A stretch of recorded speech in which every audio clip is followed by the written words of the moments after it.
Bonjour à toutes et tous, la saison 2 de Loki a été magistrale et le final l'a été encore plus. Sur tous les plans, la série Loki a été grande et Marvel a réussi à nous proposer quelque chose de mémorable. La hype est clairement revenue. Et justement, j'ai envie de vous reparler de ce final encore une fois, car bien que la fin de Loki saison 2 nous apporte une véritable conclusion pour son héros et de nombreuses réponses concernant tout ce qui a été introduit depuis le début, eh bien, il n'en reste pas moins de nombreux mystères. Qui dit fin d'une question dit l'apport d'une nouvelle, et nombreux sont les détails et les non-dits qui nous laissent dans le doute. Il faut aujourd'hui que nous revenions et que nous parlions de celui qui demeure, et du défi que Loki a engagé.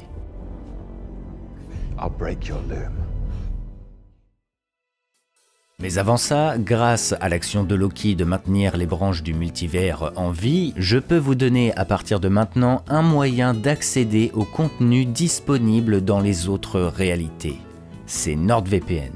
Grâce à NordVPN, vous pouvez, depuis chez vous ou n'importe quel endroit, changer votre localisation pour accéder aux films et séries encore indisponibles en France. C'est le meilleur moyen, par exemple, de voir ou revoir Ant-Man Quantumania, Les Gardiens de la Galaxie Volume 3 ou The Marvels prochainement. Tout ça en un clic, de manière sécurisée et sur une totalité de 6 appareils différents. Mais cela ne s'arrête pas là, car NordVPN vous propose une offre inédite seulement du 29 novembre jusqu'au 9 janvier. Si vous habitez en France ou en Belgique, vous pourrez profiter d'une remise exceptionnelle sur les abonnements de 2 ans. Ajoutez à cela, vous aurez également 4 mois offerts sur l'abonnement et la cerise sur le gâteau, vous recevrez une carte Amazon de 10, 20 ou 30 € selon l'abonnement de 2 ans choisi. De quoi en faire profiter la famille du coup et préparer les cadeaux de Noël. C'est une offre exclusive et limitée du 29 novembre jusqu'au 9 janvier, je le rappelle, donc si vous êtes intéressé, n'hésitez pas à accéder au lien disponible en description. Je remercie NordVPN d'avoir sponsorisé la vidéo, recentrons-nous à partir de maintenant sur l'épisode final de la série Loki. Pour vous remettre dans le bain, la série Loki est née à partir d'un événement Nexus. Lorsque dans Avengers Endgame, nos chers héros ont voulu ramener le Tesseract de l'année 2012 dans le présent, ce dernier a fini dans les mains de Loki, qui s'en est servi pour s'enfuir. Ce moment n'était pas prévu. L'histoire que nous connaissons a été changée. Et cela a donné naissance à une nouvelle branche dans le multivers. Une branche où Loki s'est enfui avec le Tesseract. Bien évidemment, désigné comme une erreur par le TVA, ces derniers ont arrêté Loki et élagué la branche fraîchement apparue pour éviter la naissance d'autres nouvelles branches. Mais en réalité, tout était prévu. I paved the road. You just walk down it. Loki est une cible, un but, une raison pour le directeur du TVA. Celui qui demeure est à la recherche d'un successeur capable de poursuivre son œuvre. Et le dieu de la malice est le candidat idéal à ses yeux. En fait, cela soulève un point qui mérite d'être argumenté. C'est pourquoi celui qui demeure souhaite partir. Ce sujet est une véritable interprétation pour le moment, et personnellement, je vois les choses ainsi. Celui qui demeure est un acteur de la guerre multiverselle. Et cette guerre, il nous l'a rappelé à de maintes reprises, c'est une guerre brutale où rien ne survit dans le multivers. Tout n'est que destruction, tout n'est qu'atrocité et mort. La question est donc la suivante. Comment et quoi sauver dans cette annihilation totale? En tant qu'expert du voyage dans le temps et du multivers, il a donc isolé le flux temporel sacré, créé le TVA, le dogme des Timekeepers, après une infinité de tentatives pour améliorer l'histoire, sans succès. I've lived a million lifetimes. Celui qui demeure a fait les choix douloureux et s'est placé en solitude totale à la fin des temps pour préserver et veiller sur le peu qu'il a réussi à sauver de la guerre multiverselle. Et ce, pendant une durée incalculable.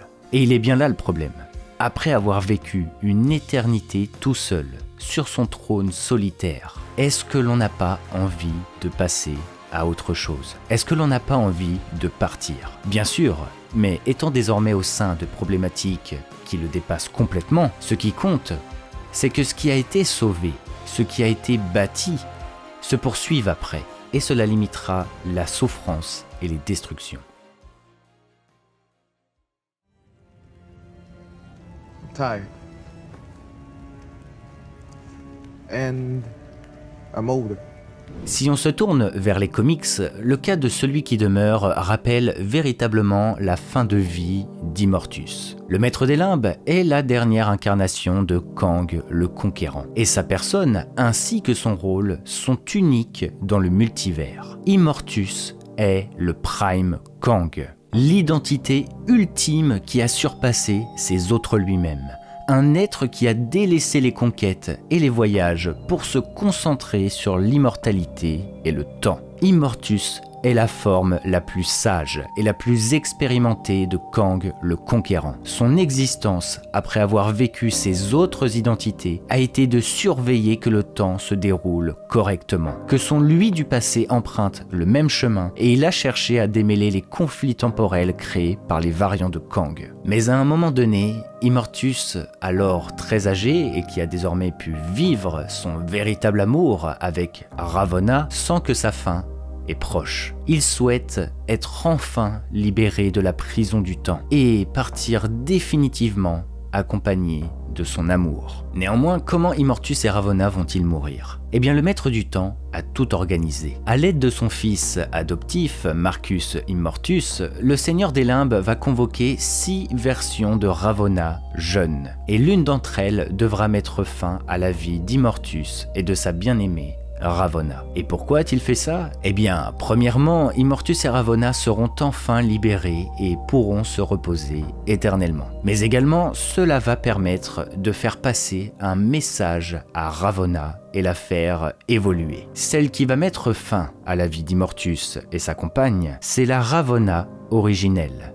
Et la rendre témoin de l'amour entre Immortus et Ravonna âgée, c'est pour l'inspirer, elle qui est actuellement en plein doute de sa relation avec Kang et de son rôle au sein de son empire. Même dans la mort, Immortus a essayé d'orienter le destin et influencer l'histoire. Right.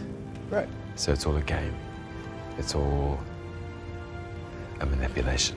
Après avoir finalement trouvé le digne Loki qui pourrait devenir son successeur grâce à la route tracée et lui permettant d'évoluer et de prendre conscience, il ne reste plus qu'une étape. To get us all in the right mindset to finish the quest. Après sa mort, il fallait pour celui qui demeure que Loki expérimente et comprenne par lui-même que la seule solution, c'est la survie du flux temporel sacré. L'épisode 6 est le début et la fin de la boucle. Malgré sa disparition, tout a été façonné pour que Loki soit dans le bon mindset, pour terminer la quête. He Who Remains a permis à Loki d'accéder à l'errance temporelle. Il a orienté Ravonna à trouver Victor Timely pour permettre à Loki et ses compagnons d'accéder au cœur temporel et l'expérimenter sous toutes les coutures, alors qu'au final, tout était truqué. Le cœur temporel est une sécurité, la protection ultime du flux temporel sacré. Il permet simplement à ce dernier d'exister. Et si nous choisissons de ne plus élaguer les branches, eh bien nous retournons au point de départ, mais sans le TVA qui sera reconstruit derrière. Soit, sinon, tout meurt. Les branches n'arrivent pas à survivre sans le cœur temporel, qui de toute façon est façonné dans tous les cas pour les détruire lorsque la surchauffe arrive. Et si tant bien que mal, le multivers et les branches arrivent à survivre, nous arrivons à la dernière option, et celle qui a toujours été désignée comme la pire, la guerre multiverselle, où rien ne survit, pas même le flux temporel sacré. Et toute cette manipulation va encore plus loin. Celui qui demeure après avoir guidé, manipulé et orienté Loki vers le mindset désiré par le directeur du TVA, il va le coincer et l'obliger à faire le fameux choix difficile. C'est le moment clé de toute l'histoire. Break the loom and you cause a war that kills us all. Game over. Or Kill her, and we protect what we can. Bien qu'il ait désigné Sylvie et Loki comme ses véritables successeurs, Sylvie est en réalité un instrument. Le véritable concerné est Loki. You're my favorite. You know that. When there's the two of you here, you were my favorite. Celui qui demeure a permis à Loki et Sylvie de se rencontrer pour que leur liaison définisse le pivot de l'avenir. Il n'y a pas plus déchirant et destructeur que de faire un choix difficile lié à l'amour. Sylvie n'a connu qu'une vie de désolation et de fuite à cause du TVA. On ne sait même pas la raison de son nexus. What was my Nexus event? I don't remember. Sylvie a été meurtrie tout le long de sa vie, dans le but qu'elle devienne une révolutionnaire du TVA, une figure assoiffée de revanche qui n'entendra jamais raison. You hunted me like a dog. Sorry about that. La route qui lui a été tracée, c'est pour qu'elle soit obnubilée par sa revanche et qu'elle tue celui qui demeure. Il n'y a pas d'autre issue possible, et c'est justement pour que Loki fasse le choix de la tuer. Loki doit tuer Sylvie, sinon tout le monde meurt. Loki doit tuer Sylvie et le TVA pourra vivre. Loki doit tuer Sylvie et cela le changera à tout jamais. C'est la fin de l'amour. Il obtient le trône, gouverne le flux temporel sacré avec celui qui demeure, le temps de véritablement devenir comme ce que le directeur a prévu avant de prendre sa place. This game is for the young, the hungry. Et cette route, pavée par celui qui demeure, nous fait un beau parallèle où ce dernier a fait le choix de délaisser Ravonna pour le flux temporel. I made the tough choices. That's why I get the big check. Cependant, comme vous le savez, Loki ne va pas faire ce choix. Face au choix imposé par celui qui demeure, le résultat semble quelque peu inattendu. Loki souhaite briser le cœur temporel et changer l'issue du scénario, et donc permettre à la fois aux branches d'exister, garder Sylvie en vie et en même temps préserver ses amis dans le TVA. Contre toute attente, la guerre multiverselle, qui nous a toujours été présentée comme la pire option possible, celle où il est possible que tout soit détruit et que plus rien n'existe, devient la porte de sortie. Car elle est la seule permettant d'accéder à l'espoir d'atteindre le véritable libre arbitre. Okay, let's try it this way. Celui qui demeure, qui jusque maintenant avait le contrôle, assis bien confortablement dans son siège, se lève pour confronter Loki en face à face et éveiller la véritable prise de conscience qu'il doit vivre. On ne doit pas aller vers la guerre multiverselle. Le cœur temporel et le flux temporel sacré sont la seule option possible. I keep us safe. Malgré le silence de Loki, celui qui demeure argumentera le plus possible pour que Loki n'aille pas dans cette direction. Et pourtant, And around, and around, and around we go. nous retournons de nouveau à la même issue que l'épisode 6 de la saison 1. Succession ou guerre multiverselle. Et plus que ça encore, nous retournons une fois de plus dans une boucle, mais une boucle bien plus grande. Avec le choix difficile effectué par Loki, il va falloir repasser par une nouvelle guerre multiverselle. Et là, du coup, qu'est-ce qu'il se passe exactement avec celui qui demeure ? Comment doit se dérouler l'avenir ? L'après Loki saison 2. Déjà, ce qui est sûr, c'est que celui qui demeure n'est plus. Sa manipulation s'est en quelque sorte retournée contre lui. Tout comme Immortus, il voulait partir. Néanmoins, il devait préparer l'après de sa disparition. Comme il nous l'a affirmé dans la saison 1, après le seuil, il ne sait plus comment la suite va se dérouler. Le futur n'est que probabilité. Et c'est important de le garder en tête. C'est un concept que l'on retrouve même dans les comics d'ailleurs. Avant le seuil, celui qui demeure maîtrisait absolument tout.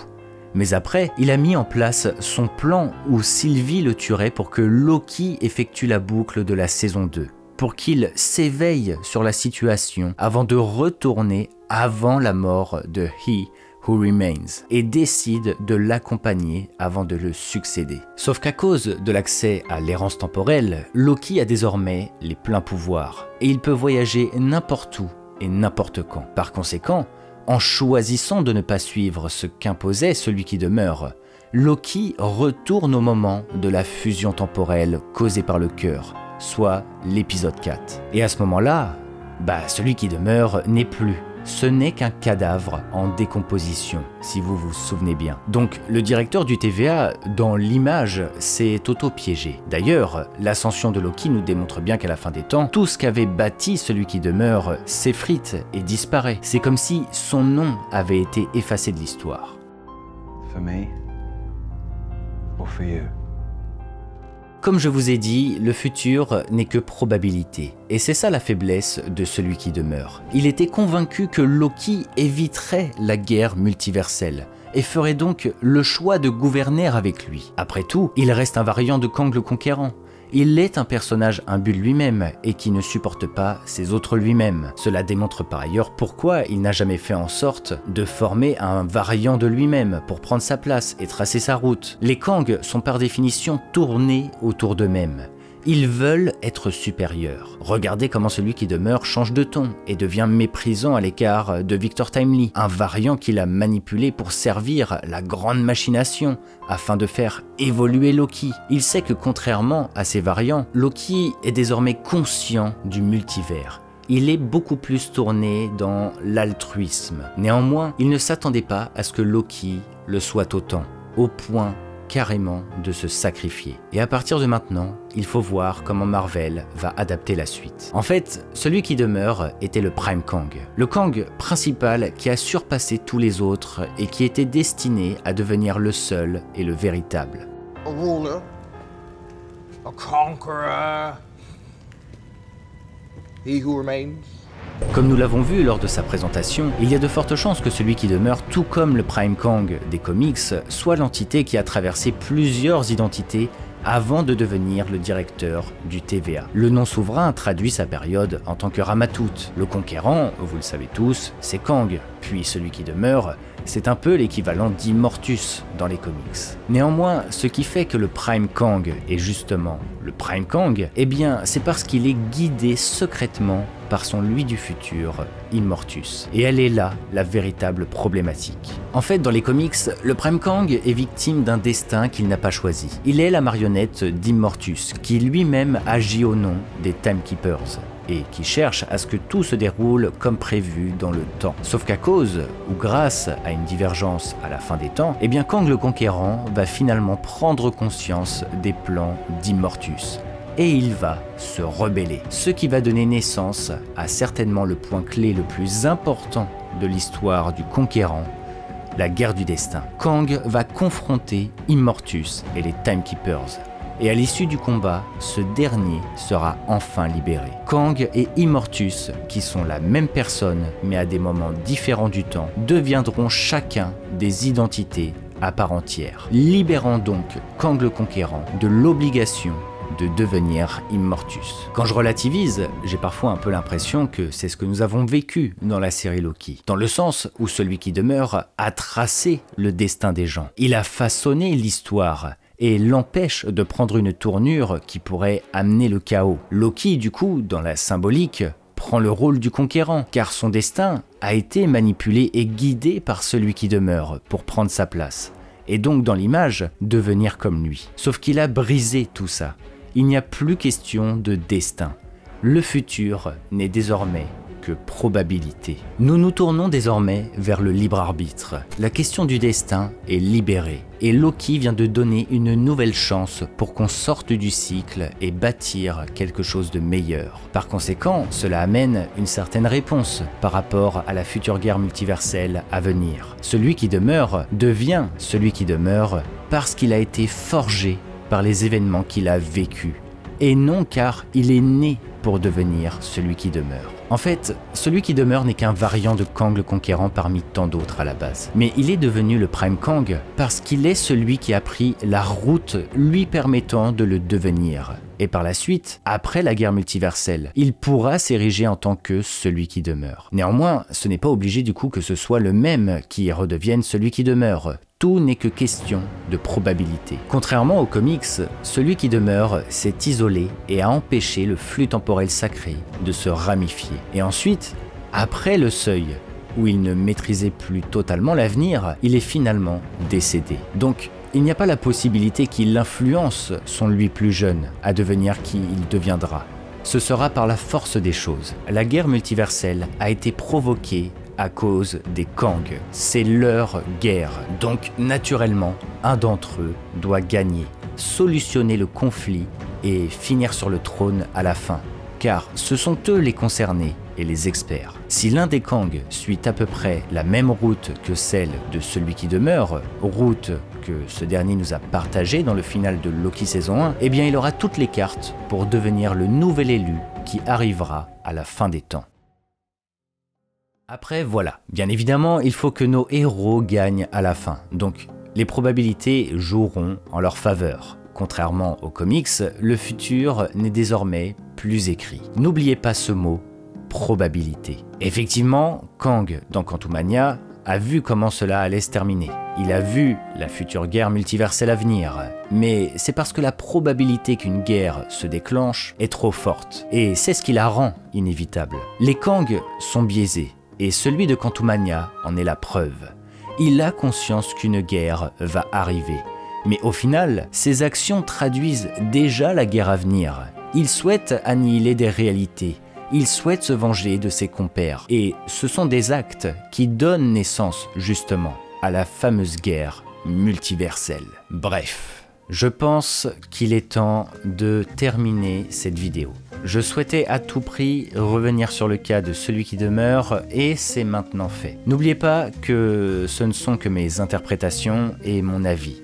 À vous de me dire en commentaire le vôtre. Et en vrai, sincèrement, nous n'avons pas encore tout dit. Il y a encore pas mal de mystères concernant Loki. J'aimerais bien par exemple que l'on parle de Victor Timely, car son cas est assez intéressant. Et surtout, il faut expliquer ce qu'il se passe pour lui après la saison 2. J'aimerais également vous faire savoir que le prochain Pourquoi sont-ils si uniques est en préparation avancé. Je vous sors ça au plus vite et allez, j'ai envie de vous le révéler, nous allons parler de Galactus. Sur ce, merci à tous d'avoir regardé la vidéo, n'oubliez pas le petit pouce bleu et à vous abonner. C'était Argorok, merci, ciao tout le monde.